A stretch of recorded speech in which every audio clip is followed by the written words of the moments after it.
Breaking news చూస్తున్నాము. విజయవాడ యువకుడి missing కేసులో బిగ్ ట్విస్ట్ అని చెప్పుకోవాలి. లాకప్ డెప్త్ చేసి దాని తర్వాత యువకుడిని దహనం చేశారు అంటూ కుటుంబ సభ్యులు ఆరోపిస్తున్నారు. కుమారుడి ఆచూకీ కోసం ఆ తల్లి ప్రస్తుతానికి హైకోర్టుని ఆశ్రయించింది. ఆ తల్లి పేరు విజయలక్ష్మి. హెబియస్ కార్పస్ పిటిషన్ పైన నేడు హైకోర్టులో కీలక విచారణ జరగబోతుంది.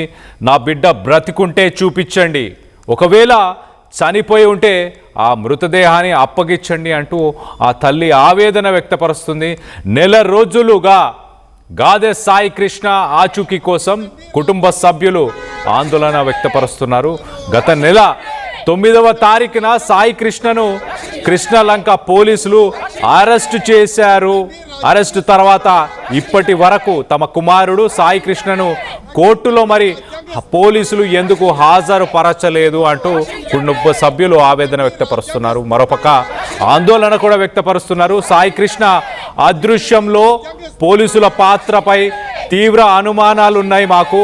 ఆ అనుమానాలన్నింటినీ కూడా పోలీసులే వాళ్ళు తీర్చాలి. పోలీస్ స్టేషన్లోకి ఆ సాయి కృష్ణని సదరు సిఐ పిలిపించాడు. పిలిపించిన తర్వాత ఆ సెల్ ఫోన్ని లాక్కున్నారు. అప్పటి నుంచి ఇప్పటిదాకా సాయి కృష్ణ అసలు ఎక్కడున్నాడు ఏంటి అన్న విషయాలు బయటికి రాలేదు.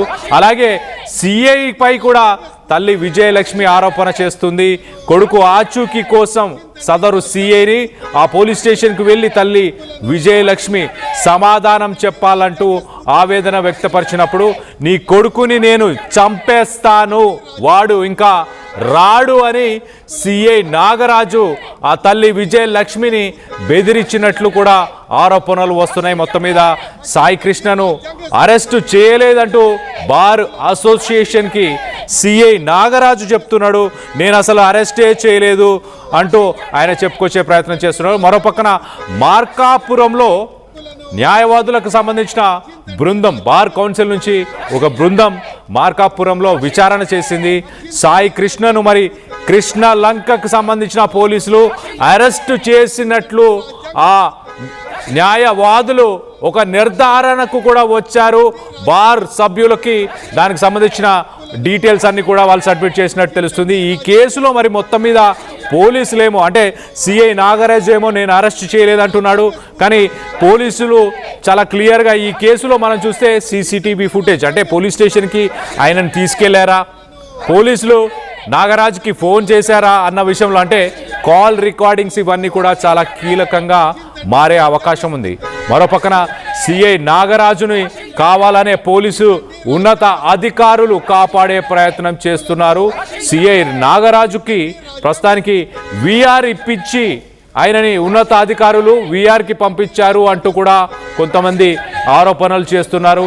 సిఐకి రాజకీయ అండ ఉందనే ఆరోపణలు కూడా వస్తున్నాయి. మొత్తం మీద హెబియస్ కార్పస్ అంటే ఒక వ్యక్తి కనిపించకుండా పోతే హైకోర్టుని ఆశ్రయించవచ్చు. ఆ వ్యక్తిని వెతికి పట్టుకొని తీసుకురావాల్సిన బాధ్యత పోలీసుల పైన ఉంటాయి. కానీ ఈ కేసులో ట్విస్ట్ ఏంటంటే ఆ పోలీసులే ఆ వ్యక్తిని మరి మాయం చేశారు. ఆ పోలీసులే సదరు సిఐ తమ కొడుకు సాయి కృష్ణని ఇంకా రాడు మీ అబ్బాయిని నేను చంపేస్తాను అంటూ ఆ తల్లిని బెదిరించినట్లు కూడా తెలుస్తుంది. మరి నిజంగానే సిఐ నాగరాజు అలాంటి పనికి పూనుకున్నాడా? మొత్తం మీద అండదండలు ఉన్నాయంటూ కూడా ఆరోపణలు వస్తున్నాయి. ఇవాళ హైకోర్టులో హీరింగ్కి రాబోతున్న ఒక సెన్సేషనల్ కేసు అని చెప్పొచ్చు. హెబియస్ కార్పస్కి సంబంధించి దీనికి సంబంధించి మరింత అప్డేట్ కూడా తీసుకునే ప్రయత్నం చేద్దాం. ఒక్కసారి మొదటగా దీనికి సంబంధించి ఆ కుటుంబ సభ్యులు కానీ ఆ బార్ కౌన్సిల్కి సంబంధించిన సభ్యులు న్యాయవాదులు ఏం మాట్లాడుతున్నారో ఒక్కసారి వాళ్ళ మాటల్లో ఒక్కసారి వినే ప్రయత్నం చేద్దాం. దాని తర్వాత డీటెయిల్గా మాట్లాడుకుందాం.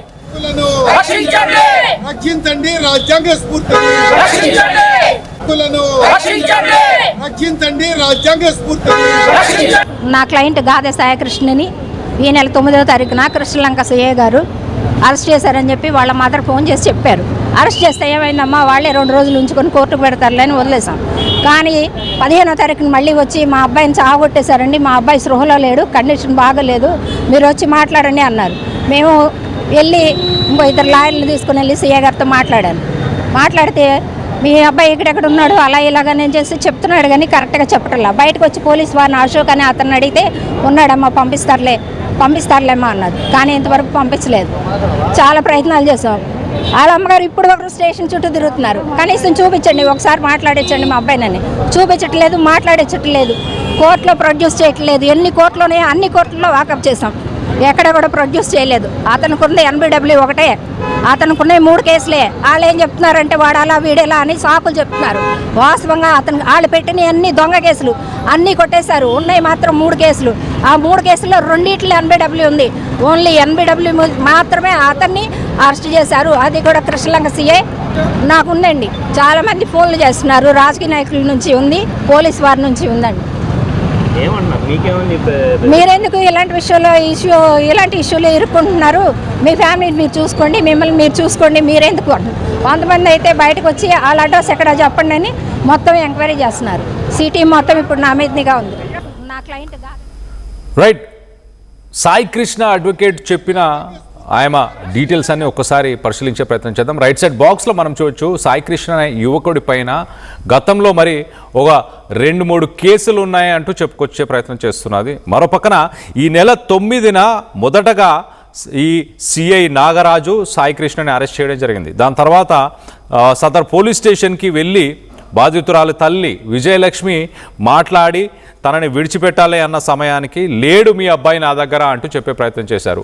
14న లాయర్కి తల్లి ఫోన్ చేసి మా అబ్బాయిని చితకబాదారు, చావు బతుకుల పరిస్థితుల్లో ఉన్నాడు, కాపాడండి అంటూ వేడుకుంది. ఈ లాయర్తో పాటు ఇంకో 2-3 అడ్వకేట్స్ ఆ పోలీస్ స్టేషన్కి వెళ్ళి CI నాగరాజును నిలదీస్తే అసలు నేను సాయి కృష్ణని అరెస్టే చేయలేదు, అసలు అతను ఇక్కడ లేడు అంటూ ఆయన బుకాయించే ప్రయత్నం చేశాడంట. మొత్తం మీద సాయి కృష్ణ అప్పటి నుంచి ఇప్పటిదాకా ఎక్కడున్నాడు అంటూ వాళ్ళు ప్రయత్నం చేస్తున్నాం, ప్రతి కోర్టులో మేము దాఖలు చేశాము, మాకు ప్రాణహాని కూడా ఉందంటూ న్యాయవాదులు చెప్తున్నారు. న్యాయవాదులకి రాజకీయ నాయకుల నుంచి పోలీసుల నుంచి కూడా ఫోన్లు వస్తున్నాయంట, బెదిరింపు కాల్స్ వస్తున్నాయంట. మీకెందుకు, మీ కుటుంబం గురించి చూసుకోండి, మీ పనులు మీరు చూసుకోండి అని న్యాయవాదులకే ఫోన్లు వస్తున్నాయంటూ న్యాయవాదులు చెప్తున్నారు. దీనికి సంబంధించి మరింత అప్డేట్ తీసుకునే ప్రయత్నం చేద్దాం.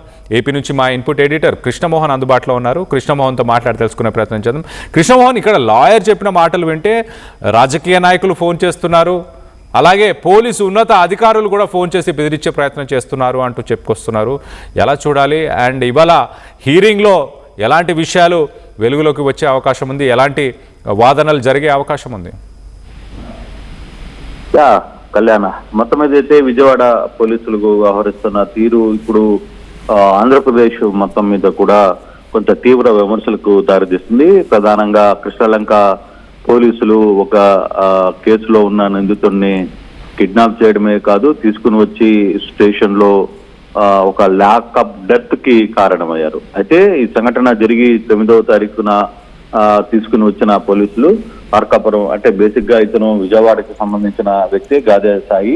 అయితే ఇతని మీద కూడా కొన్ని పెట్టి కేసులు ఉన్నాయి, కొన్ని రౌడీ షీటర్ వ్యవహారాలు కూడా ఇతను ఉన్నాయి. అయితే అతను ఇటీవల కాలంలో అతన్ని బయటికి వచ్చిన తర్వాత తాను మార్కాపురంకి వెళ్ళి అక్కడ తన జీవనం సాగిస్తూ ఉన్నారు అనేది పోలీసుల కథనం. అయితే పోలీసులు మార్కాపురం నుంచి టాస్క్ ఫోర్స్, కృష్ణలంక నుంచి టాస్క్ ఫోర్స్ కు వెళ్ళిన తర్వాత వెళ్ళి అక్కడ అతన్ని పికప్ చేసుకొని తీసుకుని వచ్చి పోలీస్ స్టేషన్ లో లాకప్ లో దాదాపుగా 4 రోజుల పాటు అతన్ని చిత్రహింసలు గురి చేశారు అనేది తెలుస్తోంది. బాధితులు కూడా ఆరోపణ, దీనికి సంబంధించిన లాయర్లు కూడా అదే చెప్తున్నారు. చాలా టార్చర్ చేసిన తర్వాత ఎవరైతే నాగరాజు CI ఉన్నాడో పర్టికులర్ గా తన వ్యవహార శైలి మీద ఇటీవల కాలంలో చాలా కృష్ణలంక సంబంధించిన వ్యవహారంలో సెటిల్మెంట్లు కావచ్చు, అతను వ్యవహరిస్తున్న తీరు కావచ్చు, లేకపోతే నిందితుల పట్ల అతను ఒక సినిమా స్టైలిక్ వ్యవహారంలో చేయడం కావచ్చు, ఇవన్నీ కూడా కొంత అతని మీద కొంత అది మొదటి నుంచి కూడా ఉంది. కాకపోతే కొంత స్థానికంగా ఉన్న కొంత నేతలు అండదండలు కూడా CIకి పుష్కలంగా ఉన్న నేపథ్యంలోనే తను అనుకుంటే ఏదైనా చేయగలను అనే ఒక సహజ ధోరణి అతనికి ఉంది అనేది పోలీస్ స్టేషన్ లో కూడా చాలా మంది సిబ్బంది కూడా చెప్తున్న పరిస్థితి. అయితే ఇతను చనిపోయే తర్వాత లాకప్ డెత్ తర్వాత 3 రోజులు అతను చిత్రహింసలు గురి చేశారు. తర్వాత వారం రోజులకు కూడా ఏమైందో గాదే సాయి ఏమయ్యాడో తెలియని పరిస్థితుల్లో తన తల్లి వచ్చి సిఐ నాగరాజుని కలిసింది. సిఐ నాగరాజుని కలిసిన తర్వాత ఏమో నీ కుమారుడు ఎక్కడున్నాడో నాకు తెలియదు, ఒకవేళ ఉంటే పోతే పోయి ఉంటాడు, అటువంటి ఎదవా ఉండడానికి ఈ భూమి మీద ఉండడానికి ఆస్కారం లేదు అని చెప్పారు. దాంతో ఆమె క్లియర్ గా ఒక మాట చెప్పింది, బతుకుంటే మీరు కోర్టుకి పెట్టండి, లేకపోతే ఒకవేళ చచ్చిపోయి ఉంటే తన కొడుకు మృతదేహాన్ని అయినా తనకు అప్పగించండి అనేది తన తల్లి కోరుకున్న నేపథ్యం. అయితే ఇదే వ్యవహారం మీద విజయవాడ బార్ అసోసియేషన్ కూడా వీళ్ళు కలవడం, బార్లో నాయకులు పోలీసులతో మాట్లాడినప్పుడు సిఐ నాగరాజు సరిగ్గా దానికి సమాధానం చెప్పకపోవడం, మాకు ఎలా దీని వ్యవహారం మీద ఏమైనా చేసుకోండి, నన్ను ఏం చేయలేరు అని నాగరాజు వ్యవహరించిన తీరు. దీంతో పోలీసులు లాయర్లు హైకోర్టులో ఏబిఎస్ కార్పస్ వేసిన పరిస్థితి అయితే కనపడింది. దాంతో పోలీసులు హైకోర్టు ఈ రోజు అంటే 15వ తారీఖు లోపల మీరు 15వ తారీఖును గాదే సాయి ఎక్కడ ఉన్నాడు ఏంటి దీనికి సంబంధించిన పూర్తి డేటాను సాయిని కోర్టు ముందు ప్రవేశపెట్టండి అని చెప్పారు. అంటే ఈ రోజు మరి కాసేపట్లో ఈ సాయిని ఈ కోర్టులో ప్రవేశపెట్టాలి.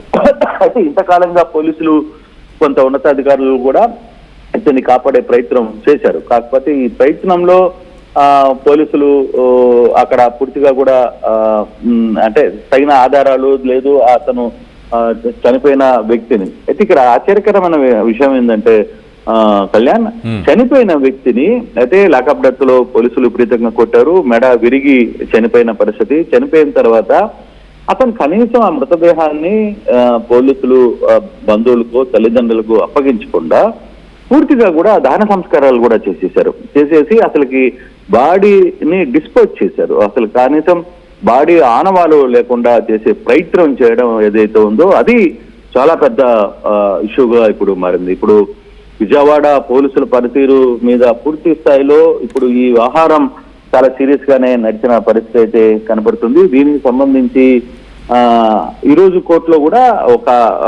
మొన్న కోర్టులో కూడా క్లియర్ గా 15వ తారీఖు మీ సీసీ ఫుటేజ్ కూడా అంటే పోలీస్ స్టేషన్ లో సీసీ ఫుటేజ్ అని కూడా కోర్టులో పెట్టాలి అని చెప్పి ఆదేశాలు ఇచ్చింది. అయితే ఇప్పుడు చనిపోయిన వ్యక్తిని ఈ రోజు వాళ్ళు హాజరుపరచలేరు. రెండవది సీసీ ఫుటేజ్ ని మామూలుగా అయితే స్టేషన్ లో ఒక సీసీ ఫుటేజ్ 160 రోజులు ఖచ్చితంగా ఉండాలి, కానీ సీసీ ఫుటేజ్ ని పోలీసులే డిలీట్ చేశారు. ఇది కేవలం ఒక్క అధికారో ఇద్దరో కాదు, దీనికి సంబంధించి స్టేషన్ లో పనిచేస్తున్న చాలా మంది బాధితులు అవుతున్నారు.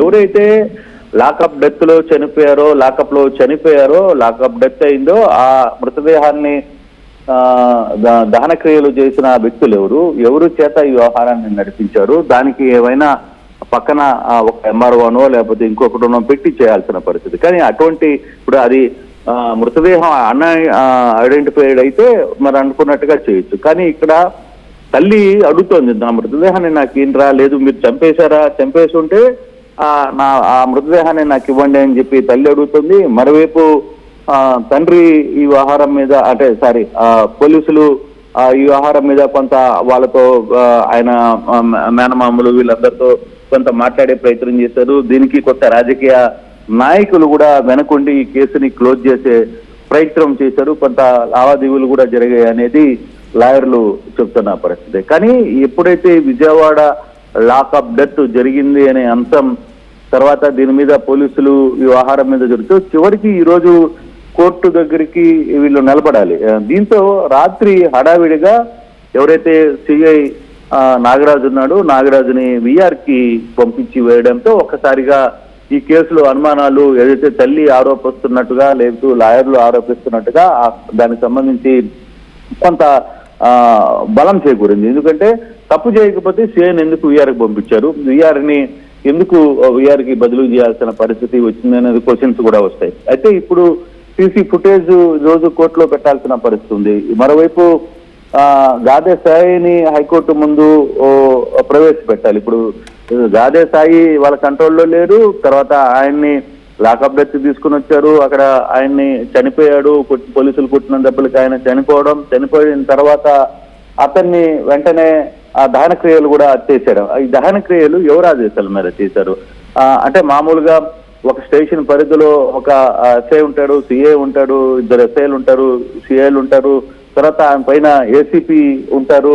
సో ఇంతమంది అధికారులను కాదని ఒక సిఐ ఇంత ధైర్యం ఎలా చేయగలిగాడు, అతని ఆదేశాలతో ఇతర అధికారులు ఏ విధంగా దీన్ని చేయగలిగారు? అయితే ప్రధానంగా మార్కాపురం నుంచి తీసుకుని వచ్చిన టాస్క్ ఫోర్స్ ఎవరు, అసలు గాదే సాయిని ఫిక్స్ చేసిన వ్యక్తులు ఎవరు, అతన్ని తీసుకుని వచ్చిన వ్యక్తులు ఎక్కడ ఉన్నారు, అతన్ని ఏమి చేయాలి, అక్కడికి తీసుకుని వచ్చి ఎవరికి పోలీసులకి అప్పగించారు, తర్వాత ఆ రోజు ఇతనికి పోలీస్ మార్క్ ట్రీట్మెంట్ ఇచ్చిన చిత్రహింసలు గురి చేసింది ఎవరు? ఒకవేళ కేసులో ఎవడైనా ముద్దాయి ఉంటే వాడిని అరెస్ట్ చేయడం, తర్వాత వాడిని వెంటనే అవసరం అనుకుంటే కోర్టులో పెట్టాలి. కానీ ఇదే తరహాలో కర్నూలులో కూడా ఒక ఇష్యూ జరిగింది. దాంట్లో కూడా ఇటువంటి సందర్భాలే వెలుగులోకి వస్తున్నాయి. కానీ అక్కడ కూడా కొంత పోలీసులు వ్యవహారం మీద కప్పిపుచ్చే ప్రయత్నం చేస్తున్నారు అనేది కూడా కొంత జరుగుతుంది. కానీ ఇప్పుడు ఈ విజయవాడకి సంబంధించిన కేసు మాత్రం కొంత సీరియస్ గానే వ్యవహారం నడవబోతుంది.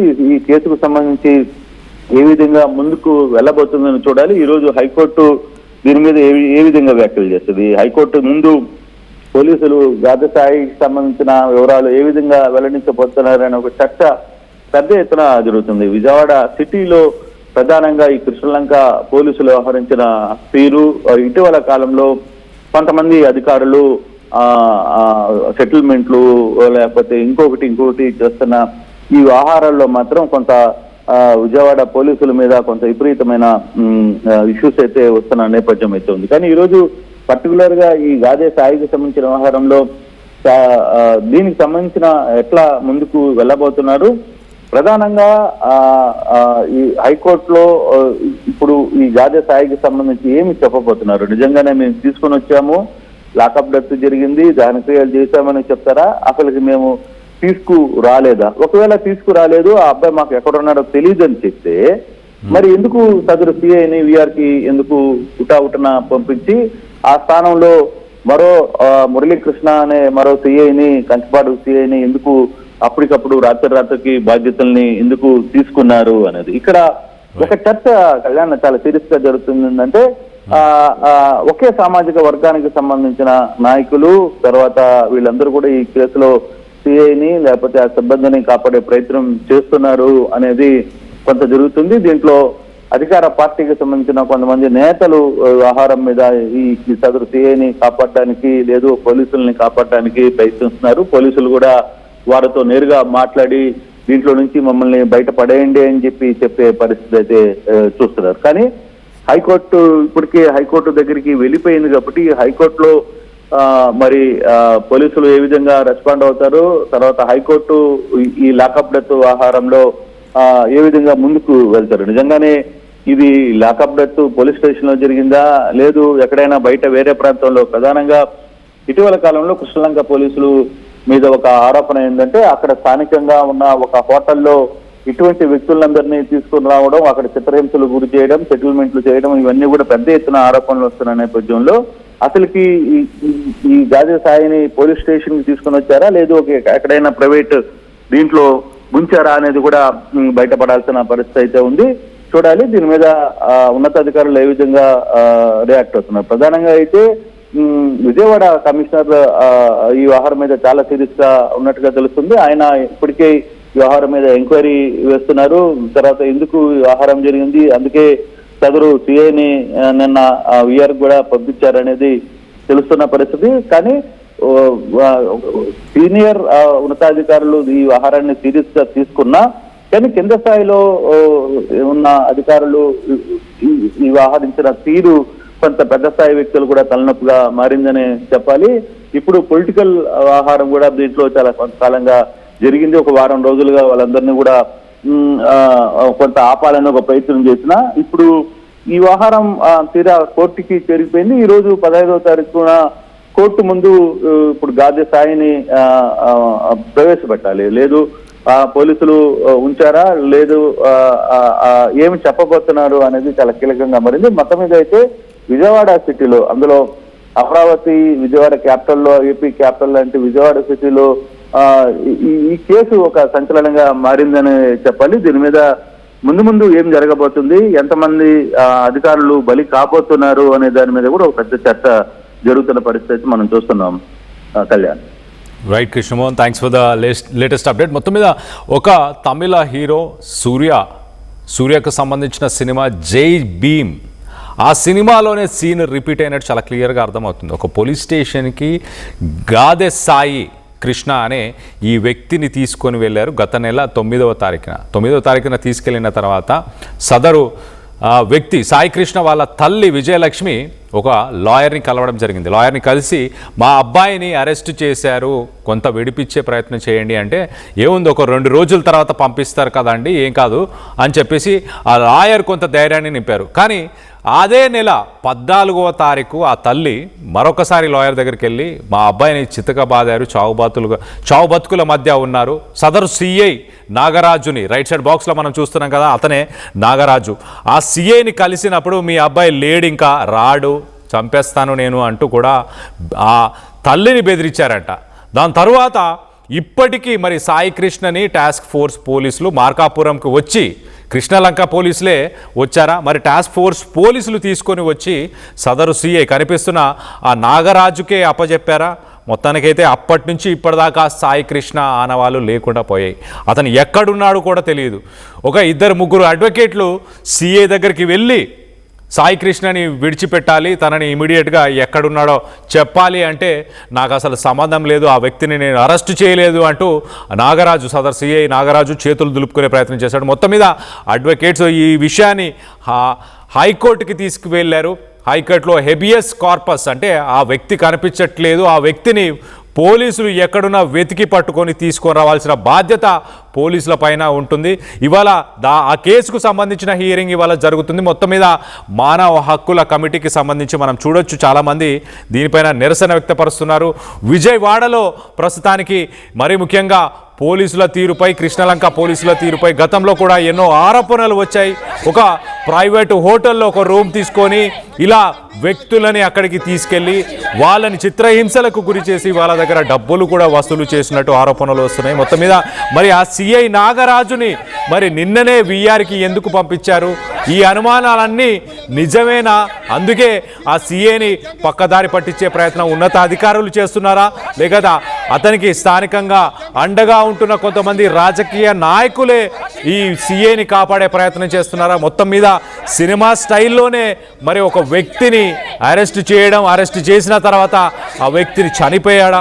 ఆ తల్లి ఆవేదన, మరో పక్కన ఆ తల్లి నా కొడుకు ఎక్కడున్నాడో చెప్పండి, ఒకవేళ మీరు చంపేస్తుంటే నా కొడుకు మృతదేహానైనా నాకు తిరిగి ఇవ్వండి అంటూ ఎంతో ఆవేదనతో, బాధతో ఆ తల్లి ఆ పోలీసులని ప్రాధేయపడుతుంది. దానికి సంబంధించిన హీరింగ్ ఇవాళ హైకోర్టులో జరగబోతుంది. ఉత్కంఠమైతే నెలకొనుంది. మరి ఒక సాధారణంగా ఒక పోలీస్ స్టేషన్ అంటే 2 సిఐలు, అలాగే ఎస్ఐలు, కానిస్టేబుల్, ఎంతోమంది పోలీసు బలగం ఉంటుంది అక్కడ. మరి ఇలాంటి కార్యకలాపాలు జరగాలి అని అంటే, ఒక మృతదేహాన్ని కాల్చాలి అంటే దానికి సంబంధించి రెవెన్యూ అధికారులు ఉండాలి, పంచనామా ఆ మృతదేహానికి పంచనామా చేయడం, ఇలాంటి ఒక ప్రొసీజర్ అంటూ ఉంటుంది. మరి వాటిని పాటించకుండా కూడా చేశారా? ఆ తల్లిదండ్రులకి ఇంటిమేషన్ ఇవ్వకుండా నిజంగానే సాయి కృష్ణని చంపేశారా? దీనికి సంబంధించి పోలీసుల తీరుపైన మీ అభిప్రాయాలు ఏంటనేది కింద కామెంట్ రూపంలో తెలియపరచండి. అలాగే దీనికి సంబంధించి న్యాయవాదులు మాట్లాడారు. ఒకసారి న్యాయవాదుల మాటల్లోనే ఏం జరిగింది, ఏం న్యాయం కోరుతున్నారు అనేది వాళ్ళ మాటల్లోనే వినే ప్రయత్నం చేద్దాం. నా పేరు Mallemudi Satish Babu, Bezawada bar association human rights committee కన్వీనర్ని. నేను గత 20 రోజులుగా సాయి కృష్ణ అనే వ్యక్తిని అదుపులోకి తీసుకుని, 20 రోజుల క్రితం అదుపులో తీసుకుని, ఇప్పటికీ అతను ఆచూకీ తెలియకుండా చేసిన కృష్ణలంక పోలీసులు వారి మీద చర్యలు తీసుకోవాలని మేము డిమాండ్ చేస్తున్నాం. మొదటగా అతన్ని ఇమీడియట్గా కోర్టు ముందు కానీ, వాళ్ళ మీడియా ముందు కానీ, వాళ్ళ తల్లిదండ్రుల ముందు కానీ ప్రొడ్యూస్ చేయాలి ఇమీడియట్గా.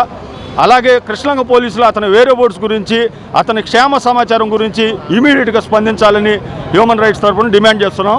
అట్లాగే కొన్ని వర్గాల నుంచి, కొన్ని శక్తుల దగ్గర నుంచి వాళ్ళ లాయర్ గారైనటువంటి కనకదుర్గ గారికి బెదిరింపు కాల్స్ వస్తున్నాయని చెప్పారు. మేము ఎట్టి పరిస్థితుల్లో ఎవరైతే మానవ హక్కుల ఉల్లంఘనకు పాల్పడిన దానికి వ్యతిరేకంగా పోరాడుతున్నారో వాళ్ళ న్యాయవాదుల రక్షణ కోసం కూడా మేము చర్యలు తీసుకుంటాం, ఎంతకాడికైనా వెళ్ళటానికి వెనకాడం. కాబట్టి మేము కోరుకునేది ఏంటంటే ఈ సిస్టంలో, ఇప్పుడున్న సిస్టంలో సామాన్యుడికి న్యాయం లేదు. ఎందుకు మేము ఆ మాట అంటున్నామంటే, సామాన్యుడికి న్యాయం చేసే మానవ హక్కుల కోర్టు ఈ విజయవాడలో అదృశ్యమైపోయింది. అట్లాగే 2 సంవత్సరాల నుంచి ఆంధ్రప్రదేశ్ మానవ హక్కుల కమిటీకి చైర్మన్ లేకుండా చేశారు. దీనికి బాధ్యులైన వాళ్ళు సమాధానం చెప్పాలి. అంటే ఈ సిస్టంలో సామాన్య ప్రజలు మీరు ఇచ్చే 2000, 3000కు ఓట్లు అమ్ముకునే కార్యక్రమానికి తప్ప వాళ్ళు ప్రజలుగా, మానవులుగా గుర్తించట్లేదా అని నేను ఈ సిస్టమ్ని అడుగుతున్నా. వెంటనే ఇటువంటి విపత్కర పరిస్థితులు లేకోకుండా ఉండాలంటే చట్ట ప్రకారం మానవ హక్కుల కోర్టులు పనిచేయాలి. అట్లాగే చట్ట ప్రకారం మానవ హక్కుల కమిటీలు పనిచేయాలి. రాష్ట్ర మానవ హక్కుల చైర్మన్ ఏర్పాటు చేయాలి. అది పని చేయటంలో చూడాలి. చిత్తశుద్ధి ఉంటే ప్రభుత్వాలు, బాధ్యత గల వ్యక్తులు. లేదంటే దీని విషయం మీద మానవ హక్కుల కమిటీ, బెజవాడ బార్ అసోసియేషన్ పూర్తి స్థాయిలో కార్యాచరణ ప్రకటిస్తాం. పోలీసులు చట్టాన్ని చేతుల్లోకి తీసుకోవటం, చట్ట వ్యతిరేకమైన పనులు చేయటం వాళ్ళకి ఆనవాయితీగా మారిపోయింది. ఆ పోలీసులకి చట్టాలంటే లెక్కలేదు.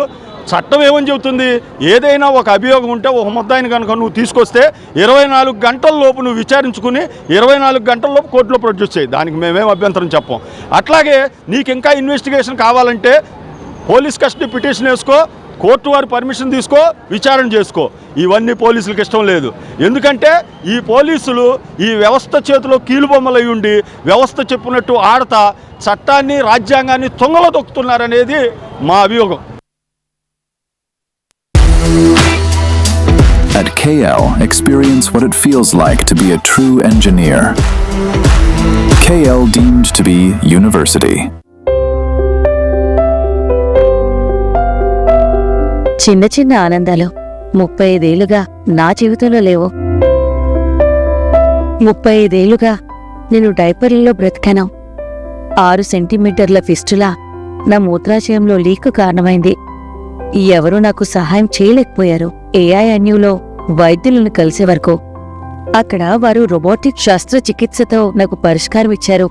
వారు నా ఆత్మవిశ్వాసాన్ని కూడా తిరిగిచ్చారు. Precision care makes it possible. The Center for Robotic Surgery at AINU